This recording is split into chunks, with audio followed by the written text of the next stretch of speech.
All right, so today we're diving into something a lot of you have been asking about, Oh, yeah. that connection between youth, pornography, and the whole idea of addiction. Big topic. Huge. And we're going to try to unpack it Yeah. using this 2024 critical review. Okay. It's called Youth, Pornography, and Addiction, a critical review. Yeah. Very straightforward title. Good point. And for anyone not familiar with this kind of article, basically it means it Yes. looks at a ton of existing research. Right. So it's not just one study, but like a big picture view of the current thinking. Exactly. So we'll be pulling out some of the key insights and sort of looking at what the research is actually telling us. Sure. And I gotta say, this review, like right off the bat, Yeah, it kind of challenges some of those common assumptions we hear all the time it really does. about this whole topic. Mhm. It makes you wonder if this idea of porn addiction might be pointing at something else entirely. Yeah, there's It's a definitely bit of a head scratcher, right? we hear a lot about this sort of common sense view Right. that pornography, especially for young people, is automatically bad for them. Yeah, like it's But- this slippery slope Yes. inevitably leads to all these negative consequences. Right, that's the narrative. And addiction is like the ultimate risk, right? Exactly, yeah. But what's interesting is this review actually points out that the research, especially when it comes to young people, Yeah. it's not that conclusive. Right.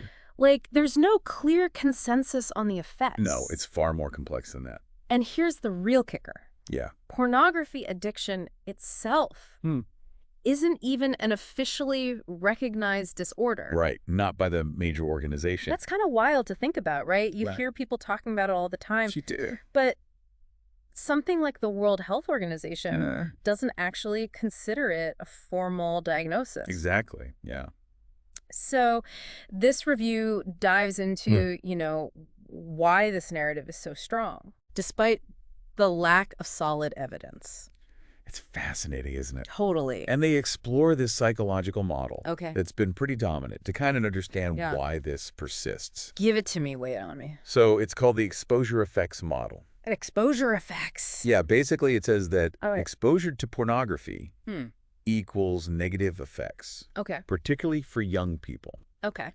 It's a pretty simple view Right. of how people consume content. It's like they just passively absorb it. Right, like a sponge. Yeah. Soaking it all up, imitating everything they see. Okay, I can already see where this might be. Mm, Oversimplifying things a bit. absolutely, yeah. Like real life is more complicated than that, right? It is, and the review points out that this model ignores the way viewers actually make sense of the content. Right. Like everyone brings their own Their own bags. experiences, their values, their Yeah. entire life to the table. It's not happening in a vacuum. Exactly, yeah. Okay, so we've got this flawed model. We've got research that's all over the place. Right. But the idea of porn addiction is still, Mm, it's everywhere, it's powerful. yeah. So what gives? Well, the review dives into that, Okay. and they propose these three Uh, really interesting cultural factors. all right. Hit me with number one. Okay, so the first one they discuss is Yeah. what they call the sex tech nexus. Sex tech nexus sounds kind of Mm. futuristic, like sci-fi. It does have a bit of a ring to it. Right. Not quite robots and spaceships, though. Okay, good. But it is related to the internet age Okay. and how accessible pornography has become. Right. Like it's everywhere. Exactly. Yeah. And they link this increased access Mhm. to anxieties around youth and sexuality. Which, I mean, those anxieties have always been there, right? They have? Oh, yeah. Just maybe the internet's Yeah. amping them up a bit. It's a megaphone Yeah, for exactly. those existing fears. Right, so same old worries, new tech. Yeah.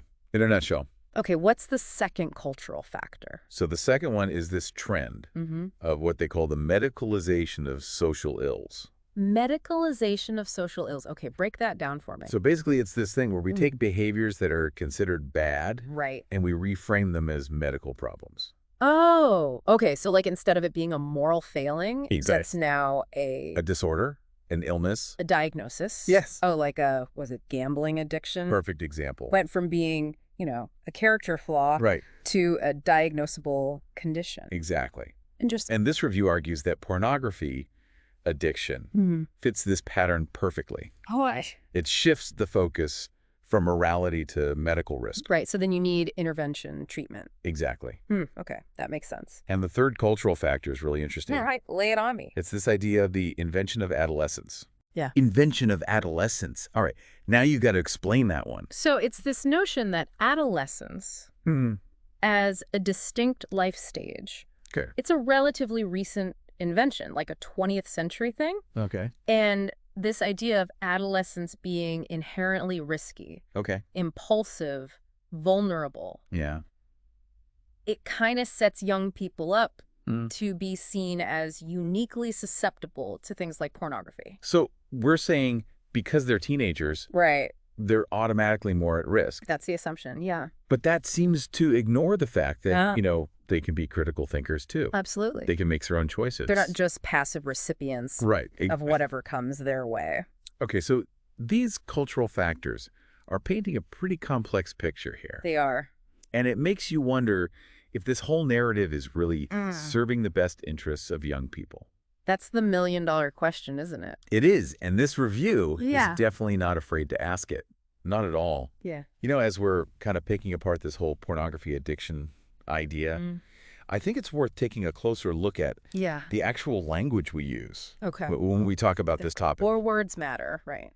They really do. And the review highlights some subtle but important distinctions. All right. I'm all ears. What kind of language are we talking about? Well, for example, think about the word exposure, Exposure, okay. which we touched on earlier. Yeah, the exposure effects model. Exactly. And the review points out how that term exposure, Yeah. it's almost always used when we're talking about young people and pornography. Okay, so it's specifically about youth. Yeah.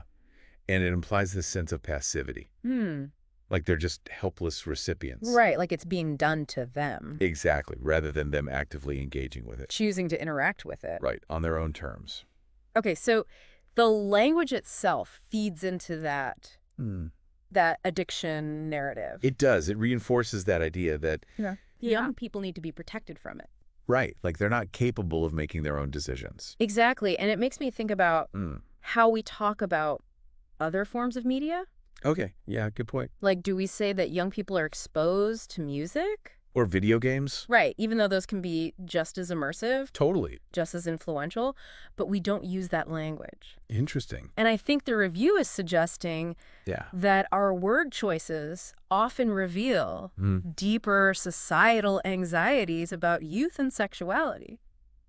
It's like we're okay with them consuming things that are considered safe, Right. educational, but anything related to sexuality becomes this danger zone. It's taboo. Yeah, we've got to protect them from it. That fear of corruption, it runs deep. The review even brings up examples from the past, like the moral panics Right. around comic books and television. Yeah, like each generation has its own Exact. media boogeyman. The thing to be afraid of.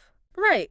But all this aside, I mean, isn't there some truth to the concern that pornography can be harmful, especially for young people whose brains are still developing? The review acknowledges that concern. Okay. But it pushes back against this idea that pornography is inherently harmful. Okay. It argues that we need to move beyond these simplistic ideas of harm and consider the full spectrum of ways young people engage with this content. So it's not just about assuming negative impacts. Right. It's about looking at how they're actually using it. Exactly, what they're taking away from it. What meaning they're making from it. Yes, and how it might be shaping their understanding of sexuality. So shifting the focus Yeah. from protection to empowerment. Exactly. Instead of trying to shield them, we should be giving them the tools to navigate this world. Exactly. Okay, I like that, but what does that look like in practice? Well, the review really emphasizes comprehensive, age-appropriate sex education. Okay, so not just the birds and the bees. No, it's got to go beyond Real conversations about pleasure, consent, relationships. the whole shebang. And yes, even pornography itself. Bringing it into the conversation. It's about providing them with the information and the skills they need to make informed choices. To be critical consumers of media. Yes, and to develop healthy relationships. So trusting them to navigate this world. Guidance, yeah. With the right information. Instead of assuming they need to be sheltered. Right. That's a big shift in perspective. It is. It's about respecting their agency and having open, honest conversations about sexuality. Without shame, without judgment. Exactly. You know, this makes me wonder if we're so focused on pornography as the risk. Yeah. Are we overlooking other things that might actually be more influential when it comes to young people's development? That's a really important point. And the review suggests that fixating on pornography might distract us from addressing other more pressing issues. Like what kinds of things? Well, think about things like toxic masculinity, societal pressures, unrealistic beauty standards. Right. These can have a huge impact They do. on how young people see themselves and others. Exactly. Regardless of whether they've even seen pornography. Right. It's about the bigger picture. It feels like we're trying to find a simple solution to a very complex problem. And the review challenges us to resist that. Okay. It calls for a more nuanced understanding of young people's experiences. One that recognizes their ability to think critically, to make their own decisions. They're not just robots following a script. Right. They're complex human beings. This has been really eye-opening. It feels like this whole pornography addiction narrative, it's missing the forest for the trees. Right. It's fixated on one specific thing while ignoring the broader context of how young people learn about sexuality. It's a much bigger picture. It is. All right. So we've covered a lot of ground here. We have. Is there anything else in this review that you think? You know, there are a few more thought-provoking points I think we could dive into. All right. Well, let's keep this conversation going. Sounds good. All right. So we've kind of dissected this whole narrative about pornography and addiction. Looked at the language, the history, all the social and cultural stuff that's tangled up in it. It's complicated. It is. So what else does this review offer? Are there other ways of approaching this whole issue? There are, and I think you'll find them pretty interesting. Okay, good. One thing that really stood out to me is how the review challenges this idea of risk. Risk, When it comes to pornography, it suggests that what we label as risky isn't always so black and white. I mean, isn't something either risky or not? Well, think about it like this. Okay. Some things are inherently dangerous, right? Yeah, like playing in traffic. Exactly. Or hand in a fire. Handling toxic chemicals, stuff like that. Right. But when we're talking about social issues, especially things related to sexuality, what gets labeled as risky is often shaped by cultural values, power dynamics. Right. So it's not just about actual harm. Exactly. It's about what we as a society think is acceptable. Or unacceptable. Especially for young people. Especially for them. Right. And the review argues that this is especially true when we're talking about pornography. Right. Because what's framed as concern for their well-being might actually be more about controlling their behavior than about any real danger. Right. It's about adult anxieties more than anything else. And the review highlights how these labels and assumptions can have real consequences. Okay. Like what kind of consequences? Well, they shape policies, interventions, even how we interact with young people. Right. Like we're not treating them as capable of making their own decisions. Exactly. So how do we move away from this risk-focused approach? That's the big question, right? It is. Does the review offer any solutions? Well, it calls for a shift in research and understanding. Instead of fixating on potential harms, it encourages us to explore how young people are actually using and making sense of pornography. Right, so actually listening to them. Exactly, getting their perspectives. Understanding their experiences. And not just through surveys and statistics. Right, like digging a little deeper. Yeah, qualitative research, they call it. Okay. Really getting into their lived experiences. So understanding the meaning behind their choices. Yeah, not just measuring their behavior. Okay. Or making assumptions about their motivations. All right, so it's about listening to young people's stories. In their own words. To gain insights that can actually help us. Help us develop better approaches. Yeah, like more effective. More empowering. Support systems, educational programs. Exactly. So instead of starting from a place of fear, we should be approaching these conversations with curiosity, a genuine desire to understand. I like that. It's about empowering them, right? That's the key. Not trying to control it. Giving them the knowledge, the skills to navigate all this stuff. Sexuality, relationships, the internet. It's a lot to handle. It is, but instead of just telling them what's right and wrong, We can give them the tools to critically evaluate information. Make their own choices. Develop a healthy relationship with their own sexuality. It all comes back to that. This review is really calling for a more compassionate, nuanced approach. I think that's a good way to put it. It's about respecting young people. Yeah. Recognizing their perspectives. Supporting them on their journey. This has been a really thought-provoking deep dive. It has. What's the one thing you hope our listeners take away from all this? I think the biggest takeaway is this. The pornography addiction narrative. Yeah. It's everywhere, but it's not that simple. Right. We need to be aware of the cultural anxieties, the power dynamics. The assumptions. All of it. And most importantly, we need to listen to young people. Hear their stories. Value their experiences. Their perspectives matter. This has been an incredible conversation. It really has. I hope it's gotten everyone thinking a little differently about this whole topic. If you want to dig deeper, we've linked the full article in the show notes. Definitely worth a read. And until next time, keep diving.